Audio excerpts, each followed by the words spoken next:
I heard that someone was looking for me.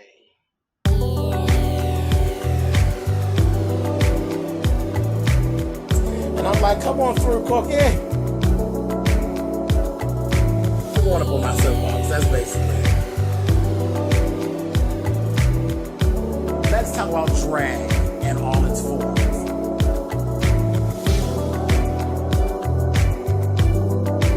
What, Cookie?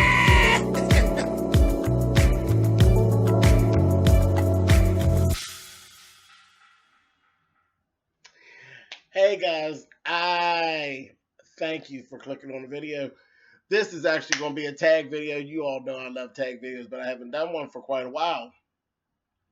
And this was strange because it came from a person that doesn't do tag videos, which is, say, Sean Bradley. So I talked to Sean last night, late last night, and he was telling me about this here tag that had to do with Lipstick Alley. So I was going to actually watch his tag video last evening, and that's the last thing I said to him before I hung up. I said, I'm going to go watch your video now, and then I'll go ahead and I'll do one because he told me that he was tagging me. I said, it's fine, I'll go do it. Well, my old ass fell asleep, so I decided before I watch his video, let me just go grab the questions and do my video, and then I'll go and watch his video. So here we go. I'm going to do the tag, and then I'll go watch Sean's video when I'm done. So let's see. And these questions were actually from, I guess, a couple of the ladies on Lipstick Alley. I actually put these together. Whatever.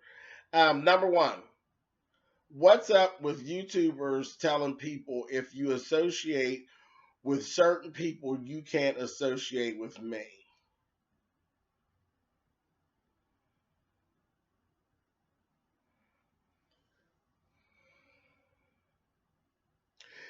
Whether it be somebody on YouTube or just somebody in their regular life, this is stupid as a motherfucker in general, and that's why they feel that way. They stupid than a motherfucker. You just run around trying to control people because you got some deep seated issue of control, and you have run across somebody that you obviously think you can control, which at the end of the day is pretty fucking stupid. Moving on. Number two, when did making comments become a no no on YouTube? Why do you think some YouTubers feel others shouldn't comment?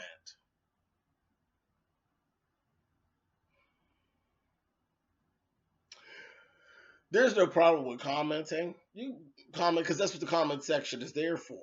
The problem comes in that you think that the comments go one way. You comment and then that's it. Me personally, I don't know how long you've been watching me, but if you want to go back, see, that's why I have playlists and all that where you can go back and look at all my videos from when I very first started.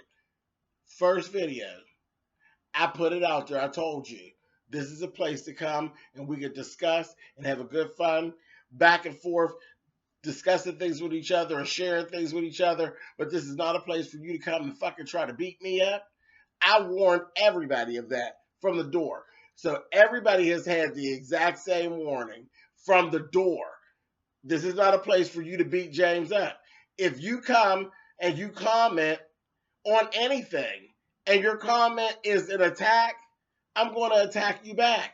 And I'm not going to feel bad because I told you from the beginning. When you started watching my ass, I told you, if you fuck with me, I'm going to get you. So there's no problem with commenting. And that's what the section is actually there for. And it's there for you. It's freedom. You can say anything you want, but know that when you say whatever you want, that there's somebody on the other end waiting to say whatever they want back to you. And it don't even have to be me. It could be somebody else that's watching. It's a free for all, really, is what it is. So that's where the problem comes. It's not about YouTubers. It's just in general. No, you can't come in the comment and talk shit and then walk off. It just doesn't work. It doesn't work. If you talk crazy and you talk reckless, somebody's going to do that back to you. So don't cry. when it happens to you. And that's what ends up happening a lot. That's what I've seen. A lot of this crying and, oh, they're so mean. No, they're not mean. They're not mean. And you know our personalities. You know our personalities. You know that I am a shit talker. So why do you get it in your head that you're special and I'm not gonna talk shit to you? I don't hold nobody that dear. Anybody that talks shit to me, I'm gonna talk shit back to them. Moving on. Number 3. Is it that serious to have receipts nowadays? Eh, That's kind of what people were doing. People want proof to back up things that they. It's not really. That's not one of my things. I don't really care. If you step me wrong, I'll just cut you the fuck out and move on. I'm not real pressed about the receipts. The whole holding of receipts thing, it says a lot about your character. It says that you are sitting around waiting. You're not being totally genuine because you're waiting. You're stacking and you're waiting for the fallout. And you're not helping yourself because you're not allowing yourself to enjoy the friendship. So when the friendship breaks out, you shouldn't feel, like it's something strange because you've been waiting on it all along. I don't know. That's all I have to say about that receipt thing. But I mean, nothing wrong with it. If that's what you want to do, then go for it. But I ain't real pressed about it. Number 4. What's the point of exposing people? Depends on what's being exposed. It depends on what's being exposed and what it's the circumstances are different. Um, just to literally be going out and finding out something negative about a person and their life and exposing it, there's an issue with you. You're a nasty bitch. And that's why you're doing that. And you got some issues. But when a person is professing to be one thing and then dragging you, and you know that there's something different, see, that's a whole different ball of wax. That's a different ball of wax. When a bitch said, oh, I'm self sufficient and this, that, and the other, and I do this and I do that, but meanwhile, the bitch is a thief. No, they need to be exposed. They need to be exposed because, in essence, folks are sitting around listening to them parade and say how good they are, and they're tearing your character down. Yeah, they need to be exposed for the bullshit they're doing. So that is a case by case situation. That just depends on what's actually going on. But all of that old digging up stuff and trying to find, when you be going too deep with it, with that, you run around here like you some type of sleuth. Child, you got issues. You need to go find something to do. Number 5. If a person is two-faced, shady, fake, or whatever you want to call them, would you stop fucking with that person or would you sit on it for months and then come out with it?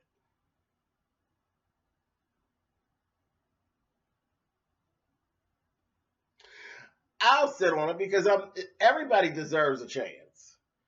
So in life, everybody deserves a chance. You don't hate people for who they are. There are people who are just, they are these things. They are two-faced whores. They are shady motherfuckers. And they are fake ass bitches. But you don't hate them for it. I mean, that's just who they are. That's who they are. So as long as you're not doing that to me, then I'm going to leave it alone. But if you roll around and you get a chance and you think that it's going to be my turn, then bitch, I'm going to let you have it. I'm going to let you have it. So yeah, I guess I would sit on it. But again, I mean, that's not, you ain't just found out on YouTube. Shit, I have my own family.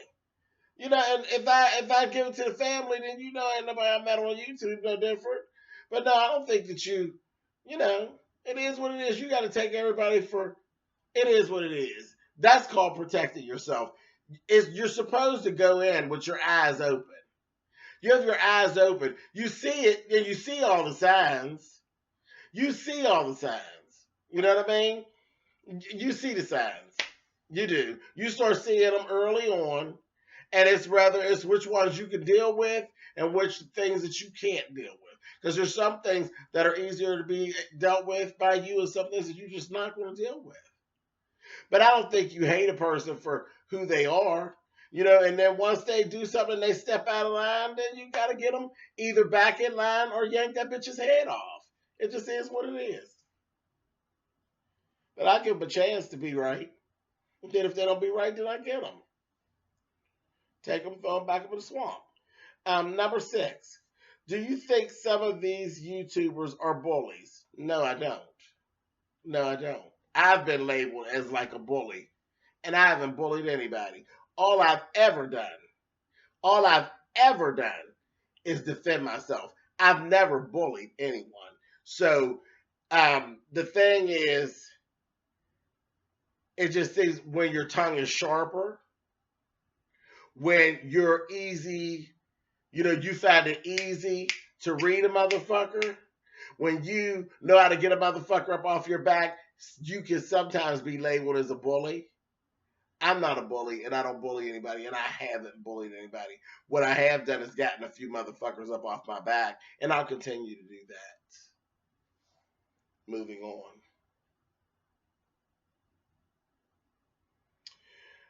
How do you feel? Well, let me go back. Let me go back. Do you think some of these YouTubers are bullies? There are some that do bully, though. There's some that do try to bully, but the only thing about them, they just ain't ran across the right person yet. And then I laugh because you could see them get up to and then back up off of those that they can't bully. So I'll take that back. Yes, there are some YouTubers that are bullies. So yeah, there are some that are bullies, and I've been labeled as a bully, but I'm not. So that's my answer to that question. Okay, moving on. Number 7. How do you feel about the new YouTubers coming along, joining in some of the old beefs?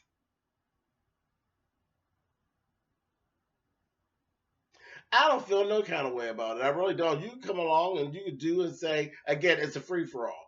So you can do and you can say whatever you want, but just be sure that you're able to handle it.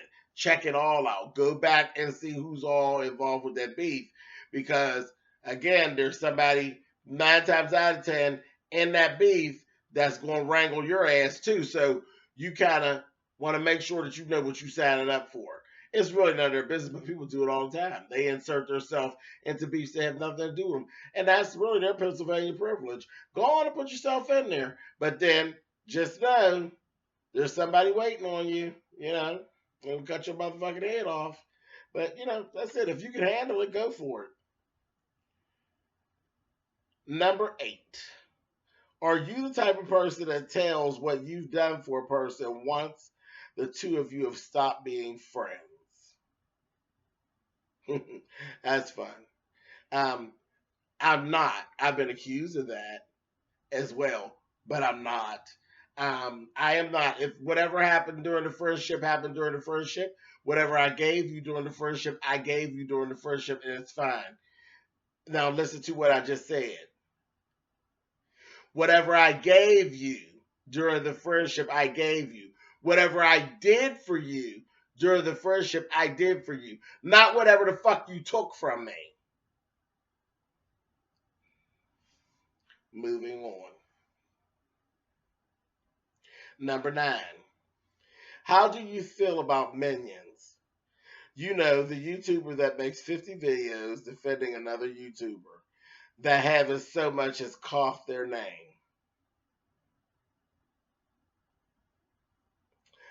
I feel sad for them actually. There's nothing wrong with and I don't sit around and call people minions. That's more like a stand. That's like a stand. Like it's no different than the people that stand for Beyonce, the people that stand for Jada Jackson, and all of the other people who are celebrities in their mind. You know what I mean? And not that, and some people, YouTube, there are people who got YouTubers in their mind, they're celebrities. Now, it's all in how you carry yourself. And you can't tell people how to view you. You know what I mean? But it's more like I said, it's not about minions, it's not about fans. They're kind of like stands. They are, people say all the time, my friend in my head. And I don't even think it's that way. My people, they are my friends online. That's exactly what they are. They are my friends online. They're just like, they don't come to my house, but I know when I go to the playground, I'm going to always see them. They are my friends. So your friends don't allow people, real friends don't allow people to just jump all over you. They don't. So no, it doesn't really, I don't feel no kind of way about that. They can defend their friends to the end. Howdy ho, ha ha ha. Defend your friends to the end. Ain't no problem with that. Now, the situation where, like you said, the people don't even mention them and don't even follow it or don't give a fuck. Now that's a whole nother situation. That's sad. That's the sad part. But then that's a character flaw in the YouTuber. That's a character flaw in them when they start to believe that their ass weighs a ton. See, that's a whole other set of issues. That's a different video for another time. I'm thinking about that because I might have to do something on that. Yes, God. Moving on. Last question. Number 10. How do you feel about saying you can't make friends on YouTube? I guess you already know the answer to that, right? That's a bunch of bullshit. You can make friends anywhere you go. You can. It's not about YouTube. I've done it. You can do it. You can make friends at a porta potty if you want to be friends. And on that, I'll talk to y'all later.